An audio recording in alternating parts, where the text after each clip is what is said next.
ठीक, चलिए बच्चों, आज हम स्टार्ट करने प्रश्नावली 3। ठीक है, तो इसमें यही भारतीय क्वेश्चन है, दो क्रमागत प्राकृतिक संख्याओं के वर्गों का योग 85 है, संख्याएं ज्ञात करना। ठीक है, एग्जाम के दृष्टिकोण से ये क्वेश्चन भी बहुत ही महत्वपूर्ण है। ठीक है, तो दो क्रमागत प्राकृतिक संख्याओं के वर्गों का योग 85 है। तो यहाँ पे स्टार्टिंग में सबसे पहले मान लेंगे, माना दो क्रमागत प्राकृतिक संख्याएं, माना दो क्रमागत प्राकृतिक संख्याएं, माना दो क्रमागत प्राकृतिक संख्याएं x तथा x प्लस 1 है।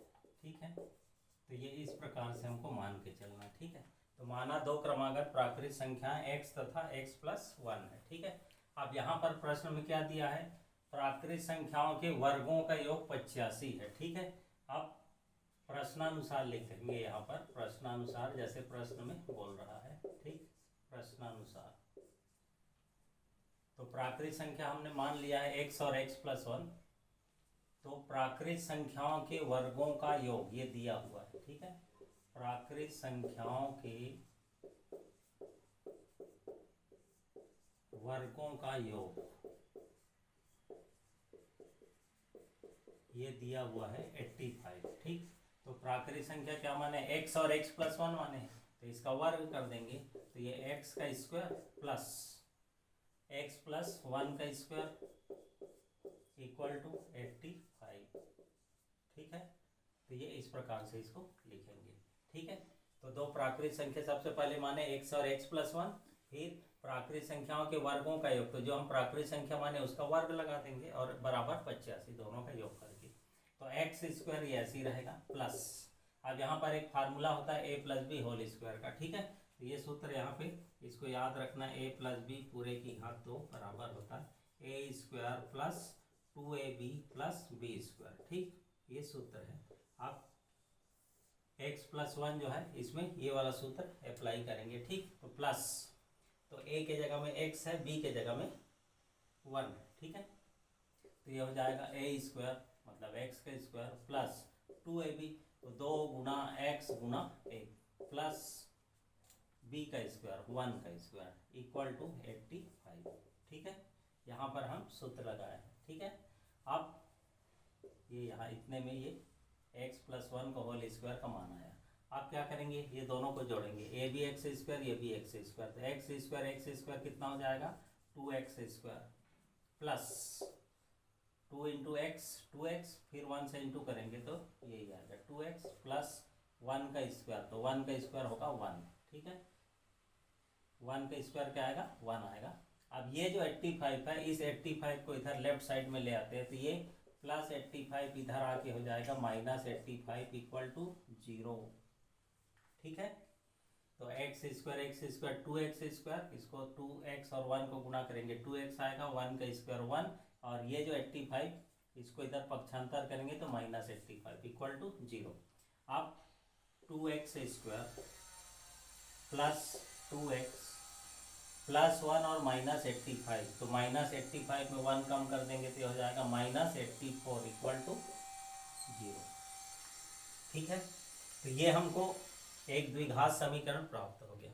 अब इस द्विघात समीकरण का क्या कर लेंगे, गुणनखंड करेंगे और x का मान निकालेंगे। ठीक है, तो ये हमको प्राकृतिक संख्या प्राप्त हो जाएगी। ठीक है, अब इसको और सरल करने के लिए क्या कर सकते हैं, 2 से इसको पूरे को भाग कर देते हैं। ठीक है, 2 से भाग कर देते हैं तो और इजी हो जाएगा। 2 से भाग करने पर, तो 2 से भाग करेंगे तो ये हो जाएगा x का स्क्वायर प्लस 2 से भाग करेंगे तो 2 से 2 कट हो जाएगा, और 84 को 2 से भाग करेंगे तो हो जाएगा 42 इक्वल टू 0। ठीक, ये हमको मिल गया एक द्विघात समीकरण। अब इसको गुणनखंड करना है। ठीक है, तो गुणनखंड करने के लिए क्या करेंगे, फिर वही प्रथम पद और अंतिम पद इसका गुणांक लेते हैं, तो प्रथम पद इसका गुणांक यहाँ पे कुछ नहीं तो 1 मान सकते हैं, तो गुणा करने पे 1 इंटू अंतिम पद है 42, तो गुणा करने पे आना चाहिए 42, और प्लस या माइनस करने पे, यहाँ पे बीच में मध्य पद में क्या है, यहाँ गुणांक कुछ नहीं तो 1 मान सकते हैं। ठीक है, प्लस या माइनस करने पे हमको 1 मिलना चाहिए। ठीक है, अब गुणा करने पे जो 42 आएगा वो 42 कैसे आएगा उसको देखते हैं, ठीक है। तो 1 गुणा 42, फिर 42 में 2 का भाग जाएगा, है ना, कितने बार में 21, 21 दूने 42, 42 में 3 का भी भाग चले जाएगा, 14 तिया 42, और 6 के पहाड़े में भी 42 आता है, 6 सत्ते 42, ठीक है। अब ये 4 जोड़ी हमको प्राप्त हुआ है, जिसको गुणा करने से 42 प्राप्त होता है। अब जोड़ घटाने पे कितना आना चाहिए, 1 आना चाहिए। अब चलिए चेक करते हैं, 42 में 1 जोड़ेंगे घटाएंगे तो हमको 1 प्राप्त नहीं होगा, ये काम का नहीं है। इसमें भी नहीं आएगा, 14 में 3 जोड़ेंगे 17, घटाएंगे 11, ये भी काम का नहीं। अब बच गया 6 और 7, तो 7 में अगर 6 को घटा देंगे तो हमको 1 प्राप्त होगा, ठीक है। तो ये इसको हमको लेना है, ठीक। तो कैसे तोड़ेंगे, एक्स स्क्वायर प्लस,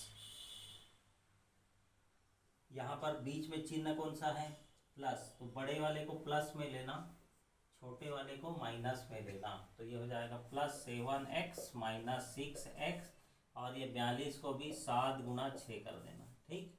तो ये ऐसा करने से कॉमन निकालना आसान हो जाता है, ठीक है। फिर प्रथम 2 से और अंतिम 2 से कॉमन निकालते हैं, ठीक है। प्रथम 2 से कॉमन, इन दोनों से क्या कॉमन निकल जाएगा, x कॉमन निकलेगा, यहाँ देख दो x, फिर यहाँ क्या बचेगा, एक x बचेगा, प्लस यहाँ क्या बचेगा 7, 7, इन दोनों में क्या कॉमन दिख रहा है, -6 लिख देंगे। यहाँ क्या बचा, x। अब यहीं पे ध्यान देना है, यहीं पे जनरली मिस्टेक होता है, ये माइनस है, यहाँ जो चिन्ह दिखता है उसी को उठा के वहाँ पे लिख देते हैं, तो ऐसे नहीं करना है। यहाँ पे अगर सामने माइनस निकाले हैं तो ये वाला साइन जो है चेंज करके लिखना, ठीक है। तो माइनस माइनस का गुना क्या हो जाएगा, प्लस, ठीक है। 6 बाहर आ गया, यहाँ क्या बचेगा 7 बराबर 0, ठीक है।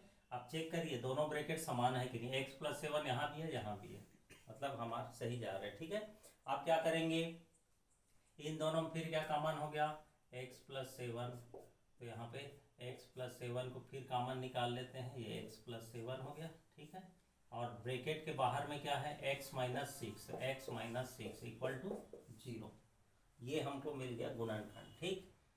तो सबसे पहले क्या किए, एक द्विघात समीकरण प्राप्त किए, द्विघात समीकरण का फिर गुणनखंड किए। अब जाके हम इसका क्या करेंगे, मूल ज्ञात करेंगे, ठीक। अभी जो हम सीख लिए हैं, अलग अलग जीरो बराबर करेंगे, तो x + 7 = 0 या x - 6 = 0। फिर पक्षांतर करेंगे तो x = 0 + 7 उधर जाके -7 हो जाएगा, और ये -6 इधर आके +6 हो जाएगा, ठीक है। तो x = 0 - 7 -7 आएगा, और ये x = 0 + 6 6 आएगा, ठीक। अब ये जो माइनस वाला है, क्योंकि क्रमागत संख्या बोल रहा है, तो माइनस वाले को क्या कर देना, यहाँ पर अस्वीकार कर देंगे, तो माइनस वाले मान को छोड़ देना है, बच गया x = 6। अब यहाँ पर हम प्राकृत संख्या क्या माने, x और x + 1, तो एक संख्या तो मिल गया, दूसरी संख्या क्या होगी, यहाँ पर x का मान 6 और उसमें 1 जोड़ देंगे तो 7, ठीक। तो यहाँ पर आंसर आ जाएगा 2 क्रमागत प्राकृत संख्याएं, आंसर क्या लिखेंगे, 2 क्रमागत प्राकृत संख्याएं, 2 क्रमागत प्राकृत संख्याएं, x का मान कितना आया 6, तथा 6 - 1 = 7 होंगी। तो 2 क्रमागत प्राकृत संख्या क्या होगी, 6 होगी, और एक दूसरी संख्या होगी 7। अब इसका चेक कर सकते हैं कि आंसर जो है वो सही है कि नहीं है। कैसे चेक करने के लिए क्या करेंगे, दोनों जो संख्या आया है उसका वर्ग करके जोड़ देते हैं, दोनों का वर्ग करके जोड़ने पे हमको योग जो है वो 85 आना चाहिए, ठीक है। तो चलिए चेक करके देखते हैं, 6 का वर्ग, तो 6 का वर्ग क्या होगा 36, ठीक है। 7 का वर्ग, तो 7 का वर्ग हो जाएगा 49, ये दोनों को जोड़ के देखो, 9 और 6 15, 80 लेकर आ गया, 3 और 1 4, 4 और 4 8, ठीक। तो ये हमारा योग कितना मिल गया 85, ठीक है। तो योग 85 आ गया, ये हमको दिया हुआ है, मतलब हमारा आंसर जो है वो करेक्ट है। इस प्रकार से हम एग्जाम में चेक कर सकते हैं, ठीक है। तो इस प्रकार से ये प्रश्न को हम आसानी से हल कर सकते हैं, ठीक है। Thank you.